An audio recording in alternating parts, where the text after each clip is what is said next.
તો કેમ છો મિત્રો? મોજમાં ને મિત્રો, કાલે એક ભાઈનો મને ડીએમ આવ્યો હતો. એમનો ક્વેશ્ચન એવો હતો કે મારે નીચેના ભાગમાં પ્રોપર ફિનિશિંગ આવતું નથી અને રેપિંગમાં કેટલા કોટ હોય છે. હવે આ કોટ શબ્દ છે ને મારા માટે થોડો નવીન છે, બરાબર? કારણ કે મેં આ કોટ શબ્દ ક્યાંય સાંભળ્યો નથી રેપિંગની અંદર, બરાબર? તમને જો ખ્યાલ હોય આ કોટ શું છે તો તમે નીચે કોમેન્ટ કરીને જણાવજો. તો પછી એ ભાઈ પાસે મેં રેપિંગનો ફોટો માંગ્યો, બરાબર? એ ભાઈ મને ફોટો માંગ્યો. હવે ફોટામાં એવું હતું, એ ભાઈએ આપણે જે ચીઝી રેપિંગની અંદર પેટર્ન ક્રિએટ કરીએ છીએ ને એ પેટર્ન એ ભાઈએ બેઝિક રેપિંગની ઉપર પેટર્ન ક્રિએટ કરી હતી, બરાબર? એટલે ભાઈ આવું નથી કરવાનું. પહેલાં તમારે બેઝિક રેપિંગ બાંધવાનું છે, બરાબર? બેઝિક રેપિંગ પ્રોપર બાંધ્યા પછી ઉપર જે ચીઝી રેપિંગ બાંધવાનું છે ને એમાં તમારે પેટર્ન ક્રિએટ કરવાની છે.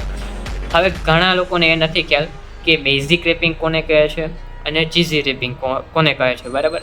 બેઝિક રેપિંગ કેવું હોય છે? જે એકદમ સોફ્ટ અને સ્ટ્રેચેબલ અને એકદમ સ્મૂથ હોય છે, જે બાળકની સ્કિનને કોઈ પ્રોબ્લેમ થવા દેતું નથી. બેઝિક રેપિંગ બાંધવાનું છે, બરાબર? બેઝિક રેપિંગમાં તમે પ્રોપર ફિનિશિંગ લાવશો, પ્રોપર બાંધશો તો જ ઉપરની લેયરમાં પ્રોપર ફિનિશિંગ આવશે અને પ્રોપર બાંધશે.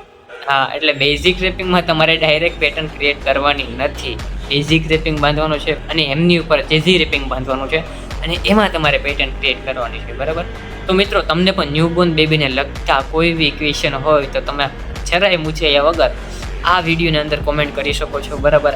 તેમનું સોલ્યુશન આપણે વિડીયોની અંદર લાઈવ કરશું, બરાબર?